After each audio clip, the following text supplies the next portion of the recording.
कैसे हो सब बच्चों? उम्मीद करते हैं आप लोग स्वस्थ होंगे। आज का बेटा हिंदी में हमारा टॉपिक है समास। क्लियर है बेटा? इससे पहले कुछ टॉपिक हम पढ़ चुके हैं, संज्ञा, सर्वनाम, विशेषण, कारक, ये बेटा हम निपटा चुके हैं। अब जो हमारा टॉपिक है नेक्स्ट कौन सा बेटा? समास। अगर समास के बारे में बात की जाए तो ये देखिए बेटा, समास। तो बेटा एक तो समास का ना बेटा आपको शाब्दिक अर्थ पता होना चाहिए। समास का शाब्दिक अर्थ है बेटा संक्षेपीकरण। क्या है बेटा समास का शाब्दिक अर्थ? संक्षेपीकरण। क्या मतलब होता है बेटा इसका? ये देखिए बेटा, जब कोई बात बड़ी हो और उस बात को हमें छोटे से रूप में कह दिया जाए, यानी कि संक्षेप। संक्षेप का मतलब छोटा करना। तो समास का शाब्दिक अर्थ क्या होता है बेटा? संक्षेपीकरण। ठीक है बेटा। दूसरा पॉइंट,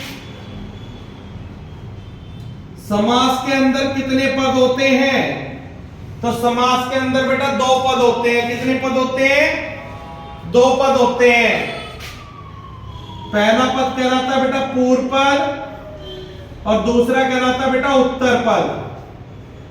कितने पद हो बेटा इसके अंदर? दो पद होते हैं। जैसे मैं आपसे कहूं बेटा, यहां पे कोई समास का नाम ले लूं, लंबोदर। ठीक है बेटा, तो इसमें दो पद कौन से होंगे? एक तो ये होगा लंबा और एक क्या होगा बेटा? उदर।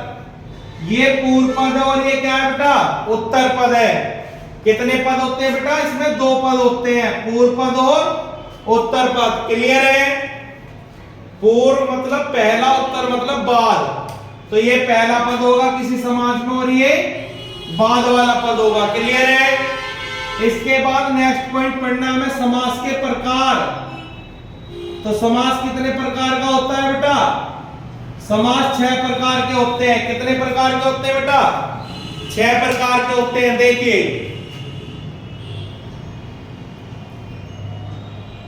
ये देखो बेटा क्या लिखा हुआ है।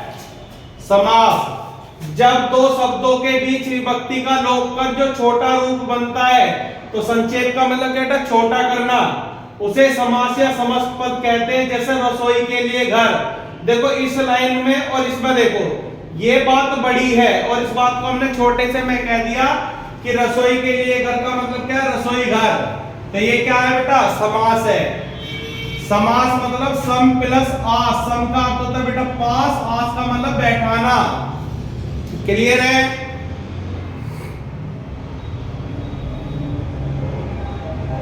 समास का शाब्दिक अर्थ, समास का शाब्दिक अर्थ होता है बेटा छोटा रूप या संक्षेपण। क्या होता है बेटा समास का शाब्दिक अर्थ? छोटा रूप या संक्षेपण या संक्षेपीकरण। क्लियर है? अब बेटा समास विग्रह क्या होता है? विग्रह का अर्थ होता है बेटा किसी चीज को अलग कर देना, यानी कि तोड़ देना। किसी समस्त पद या सामासिक शब्द को उसके विभिन्न पदों एवं विभक्ति सहित पृथक करने की क्रिया को क्या कहते हैं? समास का विग्रह कहते हैं। जैसे विद्यालय, तो इसका मतलब क्या बेटा? विद्या के लिए आल्य है। जैसे यहां समझो बेटा, ये है विद्यालय और इसका क्या कर दो बेटा मैं? विग्रह। तो कैसे करोगे? विद्या जमा आल्य। तो ये क्या है बेटा? ये समास विग्रह है। क्या है बेटा? ये समास विग्रह है। और ये क्या है बेटा? ये समास है। क्लियर है बेटा? और समास में कितने पद होते हैं बेटा? 2 पद होते हैं। जैसे विद्यालय में 2 पद कौन से होंगे? विद्या पूर्व पद होगा और अन्य क्या होगा बेटा? उत्तर पद। क्लियर है? अगला पॉइंट देखिए बेटा, समास कितने प्रकार के होते हैं? समास 6 प्रकार के होते हैं। यहां पे लिखा हुआ कितने प्रकार के? 6। कौन से होते हैं वे 6 प्रकार? ये लिखे हुए बेटा आपके सामने। समास के 6 प्रकार में सबसे पहले पढ़ेंगे हम अव्ययी भाव, दूसरे पे पढ़ेंगे द्वंद्व समास, तीसरे पे द्विगु समास, चौथे पे कर्मधारय, और पांचवे पे बहुव्रीहि, और छठे नंबर पे पढ़ेंगे हम तत्पुरुष समास। क्लियर है बेटा? कितने समास पढ़ेंगे हम? 6। कौन कौन से? एक तो अव्ययी भाव समास, द्वंद्व समास, द्विगु समास, कर्मधारय समास, बहुव्रीहि समास और तत्पुरुष। क्लियर है? यहां देखिए बेटा, पहले नंबर पर पढ़ते हैं हम अव्ययी भाव समास। क्लियर है बेटा?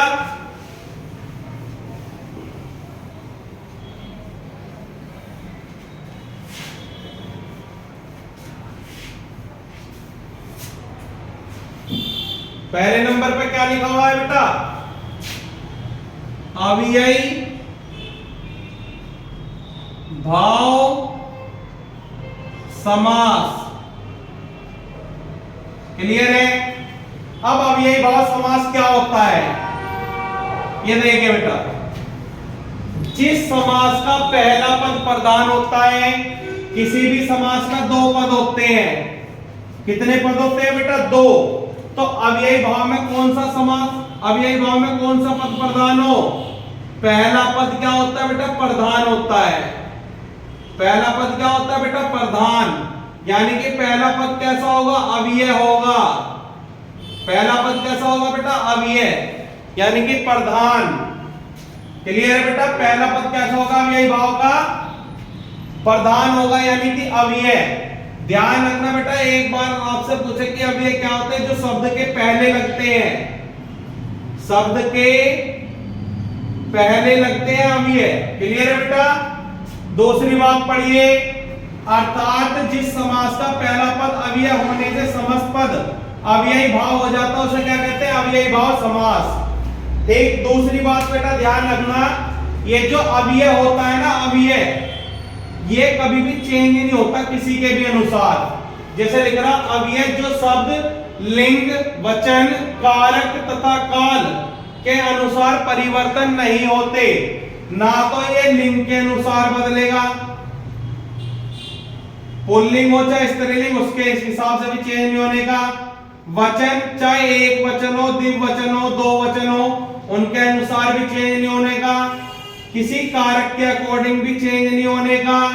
और बेटा कोई भी काल दिया उसके अनुसार भी अव्यय चेंज नहीं होते। तो मैं ये कह सकता हूं अव्यय क्या होता है बेटा? अपने आप में अव्यय स्वतंत्र होते हैं। क्या होते हैं बेटा? अव्यय अव्यय स्वतंत्र होते हैं, किसी के अनुसार परिवर्तित नहीं होते।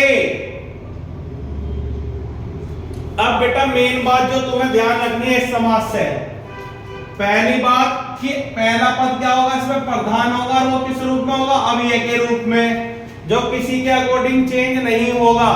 हाँ, इसके लगने के बाद उस शब्द का अर्थ चेंज हो जाएगा। देखिए मैं आपसे कहूं दिन, इसका मतलब क्या है? एक दिन। और मैं इसमें बेटा अव्यय जोड़ दूं शुरू में प्रति। आप बताओ इसे जोड़ने के बाद क्या बनेगा? ये प्रतिदिन, यानी कि इस दिन का मतलब था एक, प्रतिदिन का मतलब रोज रोज। तो बेटा अव्यय क्या करते हैं? किसी भी शब्द में अव्यय लगने के बाद उसका अर्थ बदल जाता है। जैसे यहाँ एक दिन की बात हो रही थी, यहाँ रोज रोज की बात हो रही है। क्लियर है? तो अव्यय क्या करते हैं? किसी शब्द के पहले लग के उसका अर्थ बदल देते हैं। क्लियर है बेटा? जैसे मैं आपसे कहूं यहाँ पे पेट, और पेट के आगे बेटा अव्यय लगा दो भर, तो क्या हो जाएगा? भर पेट।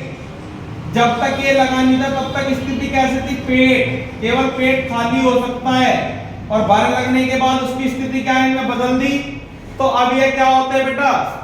अव्यय किसी भी शब्द के आगे लगने के बाद उसका अर्थ बदल देते हैं, और अव्यय का अर्थ कभी नहीं बदलता। अव्यय किसी के अनुसार नहीं बदलते, लेकिन जब ये किसी के आगे लग जाते हैं तो शब्द का अर्थ बदल देते हैं। क्लियर है बेटा? इसके बाद कुछ बेटा इसके टैग वर्ड है। इन्हीं वर्डों से आप बेटा इस समास को पहचानोगे। देखिए कैसे पहचानेंगे। यहां लिख रहा है बेटा यथा कर्म। क्या लिख रहा है? यथा कर्म। तो यथा कर्म में क्या है बेटा? अव्यय यथा। क्लियर है? यथा शीघ्र में अव्यय क्या है? यथा। प्रतिदिन में अव्यय क्या है? प्रति। क्या है बेटा? प्रति। प्रतिक्षण। और बेटा यथा क्रम का मतलब क्रम के अनुसार। यथा शीघ्र का मतलब जितना शीघ्र हो। प्रतिदिन मतलब प्रत्येक दिन। देखो दिन का अंक बदल के क्या कर दिया? रोज रोज। प्रतिक्षण मतलब प्रत्येक क्षण। क्लियर है? अगला लिखा बेटा यथा विधि। तो यथा विधि में भी यथा अव्यय है। यथेच्छा में क्या होगा बेटा? यथा होगा, यानी कि इच्छा के अनुसार। प्रत्यक्ष। अब प्रत्यक्ष में कैसे ढूंढोगे? प्रत्यक्ष को अगर तोड़ोगे तो क्या बनेगा बेटा? प्रति प्लस अक्ष। तो इसमें अव्यय क्या है? प्रति छुपा हुआ है। तो ये बेटा कीवर्ड हो जो हमें देखने होते हैं कि अव्ययी भाव में कैसे पहचानोगे, अव्ययी भाव की पहचान कैसे करोगे? उस शब्द के आज के अव्यय लगा होगा, जैसे यथा, प्रति। ठीक है बेटा, प्रत्यक्ष में मिल गया। प्रत्येक में भी क्या करोगे? प्रति प्लस एक। यहां देखिए बेटा सपरिवार। सपरिवार में प्रत्यय क्या है बेटा? से। क्लियर है? देखो परिवार, परिवार का मतलब होता है सपरिवार मतलब साथ में। हालांकि परिवार का मतलब भी साथ ही होता है। तो बेटा इस परिवार से पहले क्या शब्द जुड़ा? से। तो ध्यान रखना जब किसी शब्द के साथ कोई बेटा अव्यय जुड़ जाए तो अव्ययी भाव हो जा। जैसे बेटा ये गलत लिखा, सपरिवार है।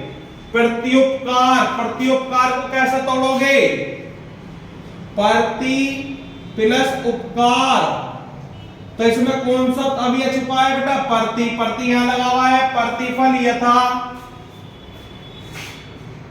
यथा गति में यथा प्रति, यथा शक्ति में यथि, यथा स्थान में यथा, यथामति में यथा, यथार्थ में यथा, यथोचित में यथा, प्रतिध्वनि में प्रति, प्रतिशत में प्रति, प्रतिहिंसा में प्रति और प्रतिद्वंद में भी प्रति। क्लियर है बेटा? और बता रहा हूं बेटा जो तुम्हें मिल सकते हैं अनु, आ, बे। क्लियर है बेटा? इस तरीके से भर। ये सब क्या है बेटा? ये अव्यय है। अगर आप इन वर्डों की पहचान भी कर लोगे तो भी अव्ययी भाव समास गलत नहीं होगा। क्लियर है बेटा? आगे बढ़ो।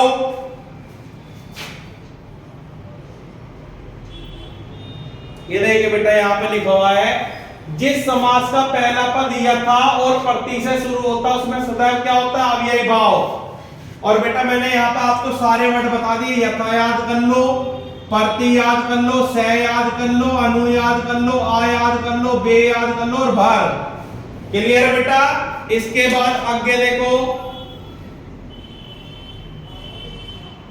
ये नोट बना के लिखना बेटा आप अपनी कॉपी में, ये आपको हर किताब के अंदर मिलेंगी नहीं चीजें। एक शब्द अगर दो बार आए, एक शब्द कितनी बार आए बेटा? दो बार आए। अगर एक शब्द दो बार आता है तो उसमें भी कौन सा समास होता है बेटा? अव्ययी भाव समास होता है। कौन सा समास हो बेटा? अव्ययी भाव समास होता है। अगर एक शब्द दो बार आए उसमें भी क्या होता है बेटा? अव्ययी भाव समास। एक शब्द दो बार आए और वह शब्द अव्यय की तरह कार्य करे उसे अव्ययी भाव कहते हैं। जैसे लिखा बेटा साफ, साफ यानी कि इसका अर्थ साफ के बाद साफ। घर, घर इसका अर्थ क्या है? प्रत्येक घर।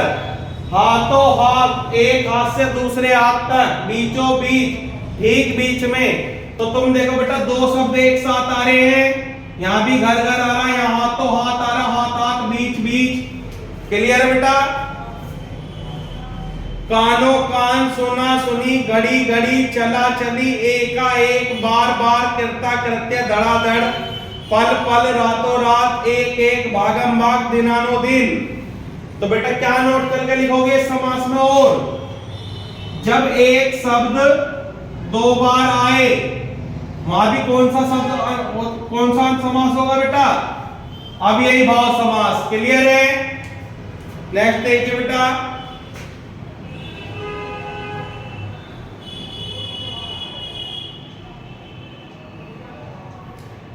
ये देखिए बेटा जिस समास के पहले उपसर्ग लगा रहता उसमें भी क्या होता है बेटा? अव्ययी भाव समास। देखो उपसर्ग क्या होता है? उपसर्ग बेटा जो शब्द के पहले लगते हैं किसी मूल शब्द के पहले अगर कुछ जुड़ता है तो उसे क्या बोलते हैं? उपसर्ग, और उसे बोलते हैं अव्यय। जैसे यहां लिखा बेटा भर पेट, तो पहले तो ये केवल पेट था, आपने भर लगा दिया तो इसका अर्थ ही चेंज कर देगा, पेट भरकर। आमरण यानी कि मरने तक, तो मैंने यहाँ आ भी लिख दिया है बेटा, भर भी लिख दिया। समुद्र यानी कि समुद्र पर्यंत, बाकायदा यानी कि कायदे के अनुसार, तो एक वर्ड बेटा ये भी लिख लेना, बा और बे। क्लियर है? आगे बढ़ो। बेफायदा निरोग, और क्या मिला बेटा हमें? कीवर्ड नी भी याद रखना है।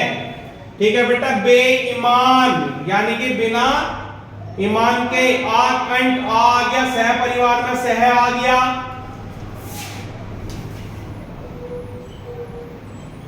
क्लियर है बेटा? सावधान, इसका अर्थ होता है बेटा सह प्लस आवधान, यानी कि इसमें क्या है बेटा? प्रति है, सह है। सार्थक क्या मतलब बेटा? सह प्लस अर्थ यानी कि सार्थक, सह प्लस अर्थक, सार्थक मतलब अर्थ के साथ। तो इसमें क्या जुड़ा हुआ है बेटा? उपसर्ग के रूप में सह। सह प्रमाण बाकायदा लाजवाब, तो ला भी बेटा क्या है? उपसर्ग है। या तो बेटा इस समास का पहला शब्द क्या होगा? या तो अव्यय के रूप में दिखाई देगा या उपसर्ग के रूप में दिखाई देगा। क्लियर है बेटा? ना समझ, तो ना आ गया। दरअसल,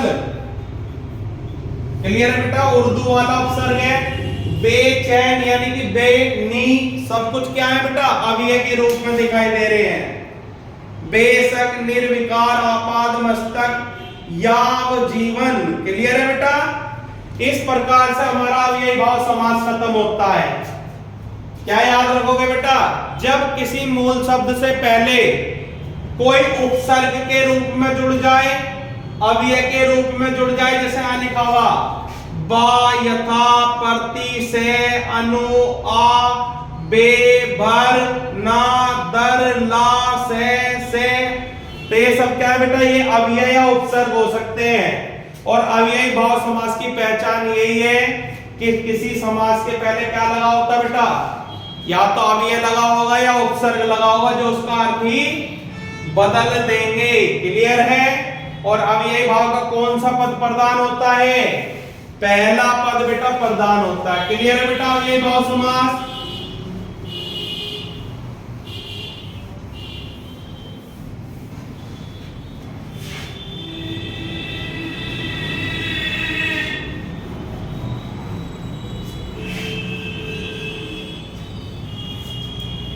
दूसरे नंबर पे था बेटा हमारा द्वंद्व समास। तो अब पढ़ते हैं बेटा हम द्वंद्व समास। पहले बेटा इसकी डेफिनेशन देख लेते हैं, फिर पढ़ते हैं। द्वंद्व समास, द्वंद्व समास में लिखा हुआ बेटा, द्वंद्व समास का शाब्दिक अर्थ क्या होता है? जोड़ा। जिस समास में दोनों पद क्या होते हैं? प्रधान। पहला नोट डालना बेटा, जिस समास के दोनों ही पद क्या होंगे बेटा? प्रधान होंगे, यानी कि पूर्व पद भी और उत्तर पद भी क्या होंगे बेटा? प्रधान होंगे, उसे क्या कहते हैं? द्वंद्व समास कहते हैं। इस समास का विग्रह करने पर और या का प्रयोग करते हैं। अब देखिए बेटा, द्वंद्व समास, द्वंद्व का अर्थ बेटा छिपा हुआ भी होता है। क्या होता है बेटा? छिपा हुआ। अब जो इसमें बेटा छिपा हुआ होता है वो किस रूप में छिपा हुआ होता है? इस चिन्ह के, इसे बोलते हैं योजक चिन्ह। क्या होता है बेटा? ये योजक चिन्ह। जहां ये लग जाता है जिस शब्द के बीच भी, तो वो उसे अलग कर देता है। क्या कर देता है बेटा? अलग। तो दोनों ही पद क्या हो जाएंगे? प्रधान हो जाएंगे, यानी कि अलग अलग हो जाएंगे। ये क्या करेगा बेटा? इसे ये अलग अलग कर देगा दोनों ही पद को। पूर्व पद को भी अलग कर देगा और उत्तर पद को भी अलग कर देगा। क्लियर है बेटा? इस कारण दोनों पद की क्या होगी? प्रधानता होगी अलग अलग। और जब ये किसी के आगे लगेगा तो कैसी कैसी आवाज देगा? और, या, अथवा। क्लियर है बेटा? इस तरीके से। तो द्वंद्व समास में हमें क्या ध्यान रखना है? पहली बात तो ये ध्यान रखनी है कि द्वंद्व समास के ना दोनों पद क्या होते हैं बेटा? प्रधान होते हैं। क्यों होते हैं? क्योंकि द्वंद्व में कुछ छिपा हुआ होता है। क्या छिपा होता है? योजक चिन्ह। और योजक चिन्ह लगने के कारण ये दोनों पदों को क्या कर देगा? अलग अलग कर देगा। यानी कि पूर्व पद भी अलग हो जाएगा और अलग उत्तर पद भी, तो यानी कि दोनों की प्रधानता अलग हो जाएगी। और कैसी आवाज देंगे? और, या, अथवा। दूसरी बात नोट करो बेटा, इसके अंदर तुम्हें विलोम यानी कि एक दूसरे के विपरीत देखने को मिलेंगे। तो बेटा इसमें 2-3 पहचान याद करनी है। तो दोनों पद प्रधान होते हैं। क्लियर है बेटा? दूसरी बात, इसमें योजक चिन्ह लगा होता है। अगर नहीं भी लगा होता तो बेटा इसमें क्या छुपा हुआ रहता है? और, या, अथवा। क्लियर है बेटा? दोनों को अलग अलग कर देगा। और तीसरी बात ये तुम्हें क्या दिखाई देंगे? एक दूसरे के विलोम में दिखाई देंगे। जैसे माता पिता। अब आप एक बात बताओ बेटा मुझे, माता की अपनी अलग प्रधानता होती है और पिता की अलग प्रधानता होती है। क्या बेटा माता पिता बन सकते हैं या पिता माता बन सकती है? ये दोनों कभी एक नहीं हो सकते, क्योंकि ये बेटा पुरुष लिंग में आता है और ये स्त्रीलिंग में आता है। जब ये अलग अलग लिंग में है तो एक दूसरे के क्या होंगे? विपरीत होंगे। एक दूसरे के क्या होंगे? विपरीत होंगे, यानी कि विलोम। और इस चिन्ह को लगने के बाद माता की अलग प्रधानता और पिता की अलग प्रधानता है। क्लियर है बेटा? तो जब बेटा कोई समास में दोनों पद कैसे दिखाई दे? अलग अलग, उनमें अलग अलग प्रधानता दिखाई दे, दोनों पद क्या हो जाएंगे? उनके प्रधान एक दूसरे के विपरीत हो सकते हैं। तो क्या छिपा हुआ है इसमें? इसमें छिपा हुआ है और, या, अथवा। अब अगर मैं इसे बोल कर देखूं तो इसका मतलब क्या है बेटा? माता और पिता। क्या होगा बेटा? माता और पिता दोनों एक तो नहीं हो सकते कभी भी, माता या पिता। ठीक है, माता अथवा पिता, क्योंकि बेटा इनके लिंग ही अलग है। ये पुरुष लिंग में आता है और ये स्त्री लिंग में आता है। दोनों एक कैसे हो जाएंगे? कभी भी नहीं हो सकते। तो जब बेटा लिंग के आधार पर हो या किसी और आधार पर हो, दोनों क्या होंगे? अलग अलग होंगे। और जहां ये स्थिति होगी वहां कौन सा समास होगा बेटा? द्वंद्व समास होगा। क्लियर है?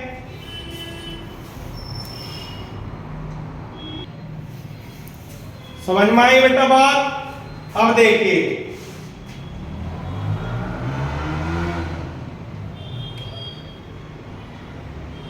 माता पिता, तो इसका मतलब क्या है बेटा? माता और पिता, यानी कि इस योजक के स्थान पे क्या छुपा हुआ है? और माता पिता एक दूसरे के अपोजिट भी हैं। दाल रोटी, आप बताओ दाल अलग होती है, रोटी अलग होती है, कभी एक साथ हो जाएगी? नहीं। दाल की अपनी जगह प्रधानता, रोटी की अपनी जगह प्रधानता है। अन्न जल, यानी कि अन्न अलग होता है और जल अलग होता है, दोनों कभी एक नहीं हो सकते। क्लियर है बेटा? भला बुरा, या तो भला होगा या बुरा होगा, दोनों एक साथ कैसे हो जाएंगे? कभी नहीं हो सकते। तो इस समास में बेटा एक अपनी पहचान भी याद रखना, खुद लिखना, जहां दो पद एक नहीं हो सकते। तो बेटा द्वंद्व समास में कभी भी दोनों पद एक नहीं हो सकते, दोनों की अलग अलग प्रधानता होती है, किसी ना किसी कारण एक दूसरे के विपरीत हो सकते हैं और वे एक नहीं हो सकते। यही कारण है कि उसे क्या बोलते हैं? द्वंद्व समास। यही चीजें इसमें छिपी हुई होती है। क्लियर है बेटा? ये देखिए बेटा, धर्माधर्म। अब एक शब्द लिखा है धर्माधर्म, तो आप मुझे बताइए, यह योजक चिन्ह तो है नहीं, लेकिन जब मैं सब इसका विग्रह करूंगा तो क्या मतलब आएगा? धर्म और अधर्म, यानी कि धर्म अलग है और अधर्म अलग है। क्लियर है बेटा? नील लोहित, यानी कि नीला अलग है, लोहित अलग है। शीतोष्ण, शीतोष्ण में कुछ छुपा हुआ है। क्या छुपा? योजक चिन्ह। मतलब शीत और उष्ण, या तो ठंड होगी या गर्मी होगी, दोनों एक नहीं हो सकते। शीतातप, यानी कि शीत या आतप, या तो ठंड होगी या ताप होगा, गर्म। दूध रोटी, भाई या तो दूध होगा या रोटी होगा, दोनों एक कैसे हो जाएंगे? तुम बेटा किसी छोटे बच्चा है कोई 6 महीने का, अब उसे दूध की आवश्यकता, आप रोटी देकर देखो उसे क्या खा लेगा वो? क्या उसका काम चल जाएगा? नहीं चलेगा, उसे दूध की ही आवश्यकता होगी। तो द्वंद्व समास में दोनों पद क्या रहे बेटा? प्रधान रहते हैं। ये कभी एक दूसरे एक जैसे नहीं हो सकते या एक साथ नहीं हो सकते, ये विलोम हो सकते हैं। और यह छुपा क्या रहता है? और या अथवा। क्लियर है? ये देखिए बेटा स्त्री पुरुष। अब बेटा स्त्री की अपनी अलग प्रधानता होती है, पुरुष की अपनी अलग प्रधानता होती है। दोनों एक तो नहीं हो सकते, जेंडर के हिसाब से भी नहीं होंगे। गौरी शंकर, तो बेटा गौरी शंकर एक थोड़ी ना हो सकते, या तो गौरी होगी या शंकर होगा। हरि हर, या तो हरि होगा या हर होगा। हाथी घोड़ा, बताओ हाथी घोड़ा एक साथ हो सकते? कभी एक हो सकते? नहीं हो सकते।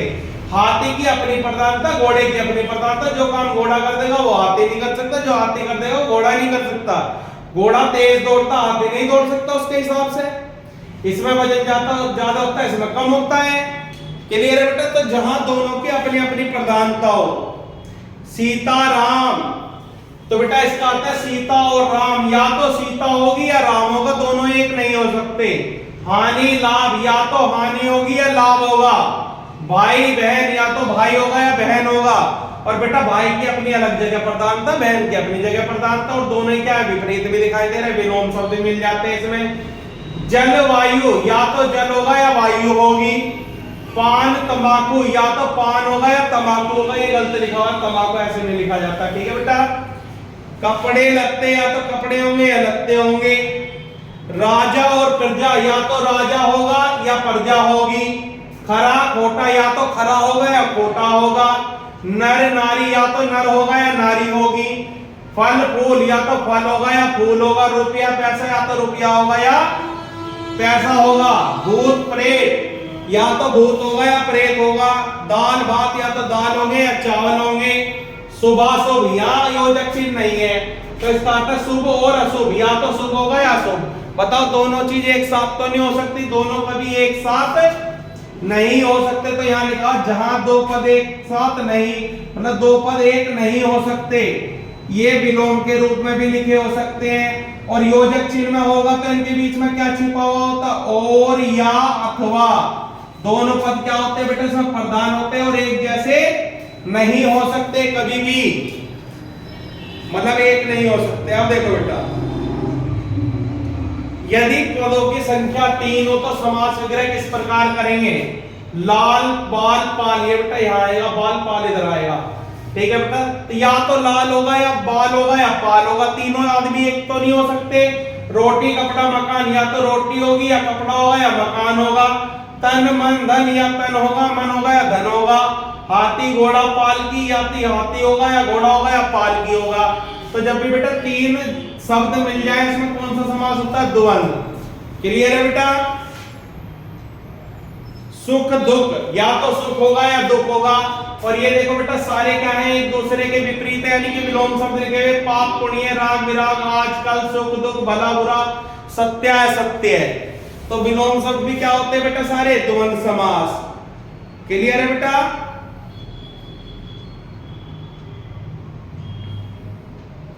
अब यहां बेटा एक पॉइंट छूट गया था, इसे और देख लो।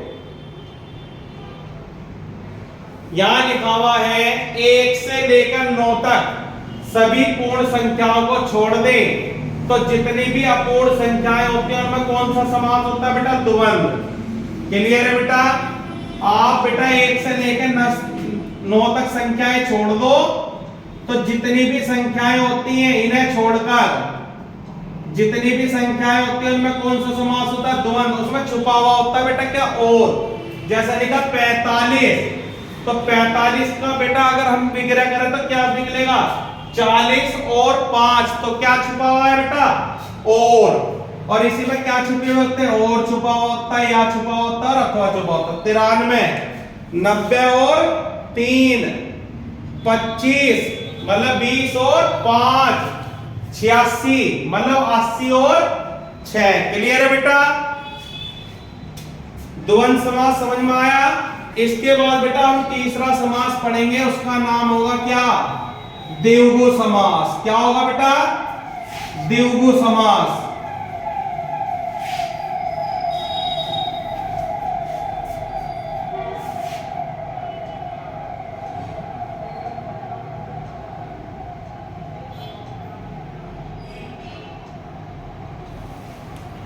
क्या है बेटा नेक्स्ट समास का नाम? द्विगु। देखिए बेटा, जिस समास का पहला पद क्या होता है बेटा? संख्यावाचक। आपको द्विगु समास में देखना है बेटा, पहला नोट, पहला पद क्या होगा? हमेशा संख्यावाची, यानी कि संख्या लिखी हुई होगी। क्या लिखी हुई होगी बेटा? संख्या, यानी कि पहला पद क्या होगा? संख्यावाची। क्लियर है? और वह संपूर्ण समुदाय या समूह का बोध कराएगा, उसे क्या कहते हैं? द्विगु समास। जब बेटा हम इस समास का विग्रह करेंगे यानी कि तोड़ेंगे, तो यहां पर किसका ज्ञान होगा? ये बात बताएगा समूह, समुदाय, या बेटा क्या बताएगा?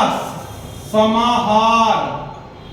क्लियर है बेटा? इन तीनों चीजों का ज्ञान कराएगा। जब भी हम इसे तोड़ेंगे उसे क्या कहेंगे? द्विगु समास। जैसे बेटा देखिए, नवरात्र, क्या लिखा हुआ है बेटा? नवरात्र।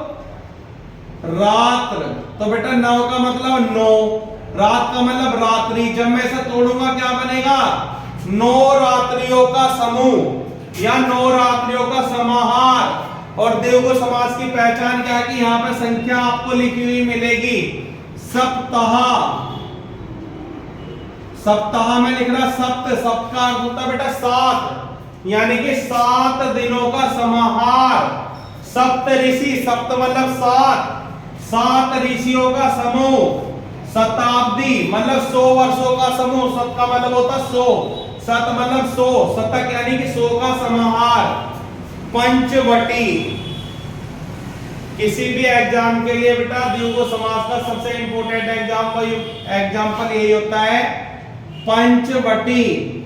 पंच मतलब 5, वट मतलब वटों का समाहार। चौमासा, मास मतलब महीने, 4 महीनों का समूह। त्रिरत्न यानी कि 3 रत्नों का समूह। अठन्नी, 8 आनों का समूह। सब में संख्याएं आ रही है। अष्टाध्यायी मतलब 8 अध्याय का समूह। क्लियर है बेटा? द्विगु मतलब 2 गायों का समूह। त्रिवेणी, 3 वीडियो के समाहार। दोपहिया, 2 पहियों वाला। षड ऋतु, षड मतलब 6 ऋतुओं का समूह। तिरमूर्ति, तिर मतलब 3 मूर्तियों का समूह। चौबारा, चौ मतलब 4, बार मतलब द्वार, 4 द्वार वाला।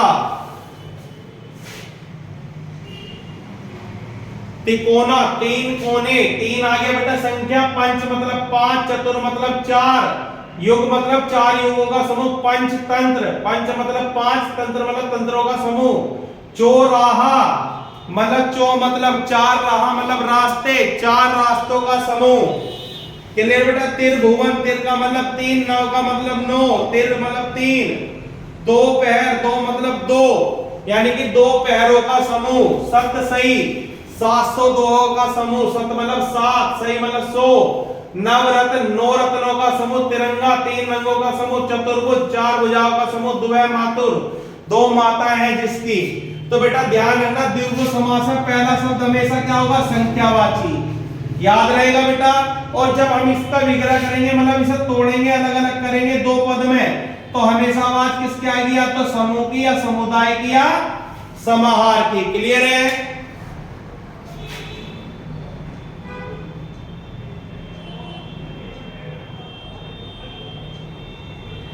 अब देखो बेटा एक पॉइंट लिखा हुआ, तिरंगा और चतुर्भुज द्विगु और बहुव्रीहि समास दोनों में है। तो बेटा अभी इस समास को हम 2 वीडियो में पढ़ेंगे, एक आज और एक कल। तो ये सारे जितने भी आपके डाउट्स हैं, मात्र 2 मिनट का खेल सारा बचेगा। क्लियर है? अब हम चौथे समास के बारे में पढ़ते हैं, जिसका नाम क्या है बेटा? कर्मधारय समास। क्या लिखा हुआ है बेटा?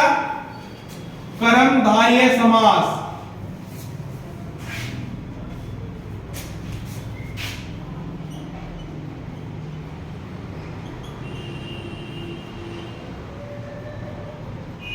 कौन सा समास है बेटा? कर्मधारय। ये देखिए, जिस समास का एक पद विशेषण और दूसरा पद क्या हो? विशेष्य है। यानी कि इस समास में किसकी बात होगी? विशेषण और विशेष्य। विशेष्य मतलब बेटा जिसका विशेषण बताया जाता है, यानी कि कर्ता। उसे क्या कहते हैं, कर्मधारय समास। और इस समास का प्रयोग करने पर किसका प्रयोग करते हैं, जो या जैसा। क्या क्या बेटा प्रयोग करेंगे विग्रह करने पर? जब हम इस समास का विग्रह करेंगे तो कैसी आवाज आएगी, जो, जैसा, जिसका आदि। क्लियर है? अब बेटा मैं तुम्हें अपनी बात बताता हूं, तुम्हें याद क्या रखना कर्मधारय समास में, कभी भी बेटा किसी रंग की बात हो जाए तो रंग का प्रयोग है तुलना करने के लिए करेगा। तो जहां पर रंग जैसी बात होगी वहां भी कौन सा समास होगा, कर्मधारय समास। और कर्मधारय में क्या होती है बेटा, तुलना होती है, यानी कि एक दूसरे में तुलना। तुलना किस वर्ड से करते हैं हम, जो, जैसा, जिसका। ठीक है बेटा, जितना, ये शब्द प्रयोग करके आप देखिए, नीला आकाश। तो एक तो पहली बात ये है कि इसमें कलर आ गया, देखने की भी जरूरत नहीं, क्या लगा कहोगे, कर्मधारय है। अब ये क्या है बेटा, इसमें विशेष्य है। विशेष्य वह होता है बेटा जिसके बारे में बात हो रही हो। किसके बारे में बात हो रही है, आकाश के। और क्या बात हो रही है कि आकाश कैसा है, नीला, यानी कि विशेषण क्या है यहाँ पे, नीला। समझ में आ गई, विशेष्य और विशेषण क्या होते हैं। विशेष्य वह शब्द है जिसके बारे में बात की जाती है, और जो बात होती है वो क्या है, नीला है। आकाश कैसा है, नीला।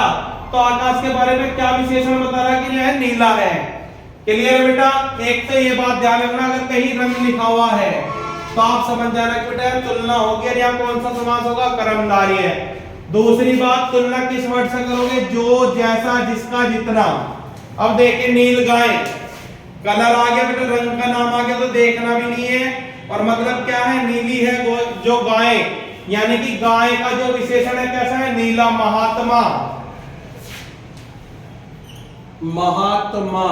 अब बेटा यहां से पकड़ने लगने कैसे तोड़ोगे, महान है जो आत्मा, यानी कि बेटा इसको अगर मैं विग्रह भी करूं तो क्या बनेगा, महा प्लस आत्मा, यानी कि आत्मा कैसी है, महान।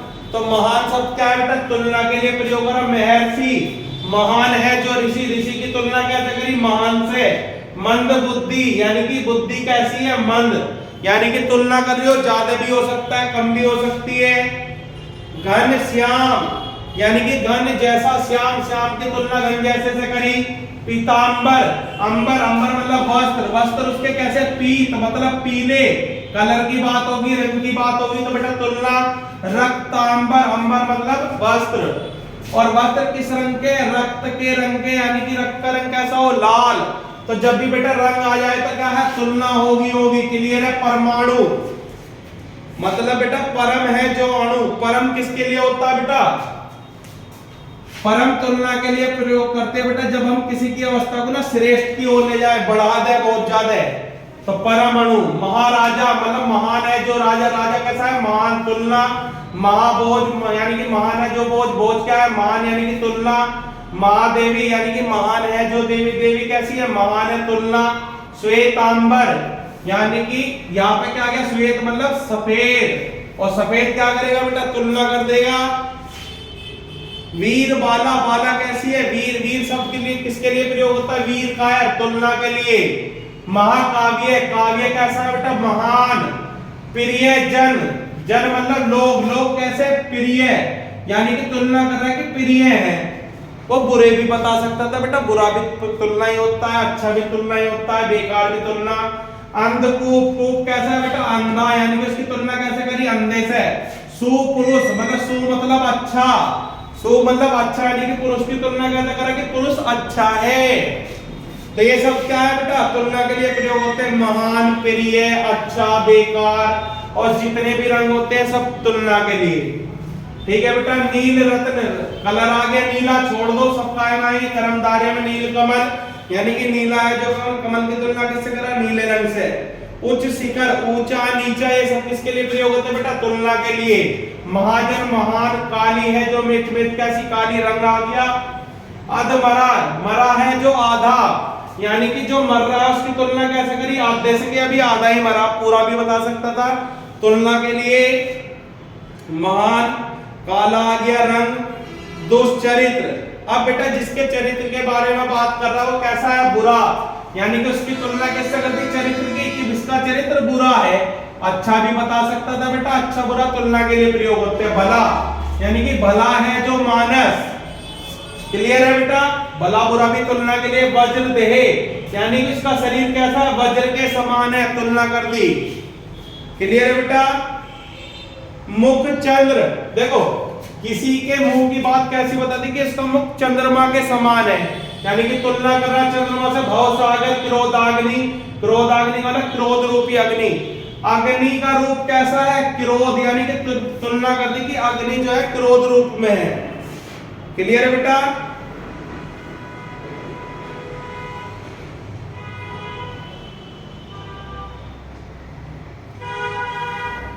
ये देखिए बेटा चरण कमल, यानी कि उसके जो चरण है किसके समान बताए, कमल के समान, यानी कि तुलना कर दी। देह लता, यानी कि उसका शरीर किसके समान है, लताओं के समान है, तुलना। करक कमल यानी कि तुलना। कीर्ति कला यानी कि तुलना। चंद्र वंदन यानी कि चंद्र, यानी कि चंद्रमा के समान वंदन, तुलना, समान। और एक बात ध्यान रखना बेटा, विग्रह करने पर अगर समान, सम, जैसा, ये शब्द आए ये भी तुलना के लिए प्रयोग होते हैं। कमल नयन यानी कि उसके नयन, नयन मतलब आंख, किसके समान है बेटा, कमल, यानी कि तुलना कर रहा है कि कमल के समान है। लौह पुरुष यानी कि जो पुरुष है वो किसके समान है, लोहे के समान है, यानी कि तुलना कर रहा। अरविंद लोचन, अरविंद मतलब कमल, लोचन मतलब बेटा आंख, उसकी आंख कैसी है, कमल के समान, क्लियर है। विद्या रूपी धन मीनाक्षी, इंपोर्टेंट है। मीन प्लस अच्छी, मीन प्लस अच्छी, मीन मतलब मछली, अच्छी मतलब आंख, यानी कि किसी की आंखों की तुलना किससे कर रहा, मछली के समान। कनक लता, ठीक है बेटा। मुखरविंद, ये सब क्या है बेटा, कर्मधारय समास है, क्लियर है बेटा। इस प्रकार से 4 समास के नोट्स बनाकर आप किसी भी पेपर को बेटा फोड़ सकते हैं, ध्यान रखना। बहुत ही आसान कंसेप्ट में मैंने तुम्हें बताया, इसको अपने अच्छे अपने खुद से नोट्स बनाना और फिर बेटा प्रैक्टिस करना। आदित्य पब्लिकेशन वाली बुक के सारे क्वेश्चन होगी, आप सारे क्वेश्चन ऐसे लगा जाओगे, क्लियर है बेटा। एक वीडियो और बनेगी बेटा इसकी, और उसे मैं कल डाल देता हूं और आपका समास कंप्लीट, क्लियर है बेटा। सारे डाउट कल तक खत्म हो जाएंगे आप लोगों के, क्लियर है। उम्मीद करता हूं बेटा आप लोग सब अच्छे से पढ़ रहे होंगे। हमारे यूपी पुलिस के पेपर में बेटा कुछ ही समय बचा हुआ है, अब जितने भी ये 35-36 दिन बचे हुए हैं इनका बहुत अच्छे से प्रयोग करो और बेटा अच्छे से नोट्स बना के क्वेश्चन लगाओ, क्लियर है। बाकी टॉपिक भी बेटा बहुत जल्दी कोशिश करते हैं। क्या कह रहे हैं बच्चे, हाँ नहीं बेटा मैंने बोला कि 30 तारीख से पहले आपके टॉपिक कंप्लीट कर दिए जाएंगे और उम्मीद करते हैं कि 30 से पहले ही हो जाए 25 तक ही हिंदी के सारे, और उसके बाद बार-बार रिवीजन क्वेश्चन भी कराए जाएंगे, क्लियर है। चलो बेटा ध्यान रखो है, अच्छे से स्वस्थ रहो और बढ़िया से पढ़ो। धन्यवाद बेटा।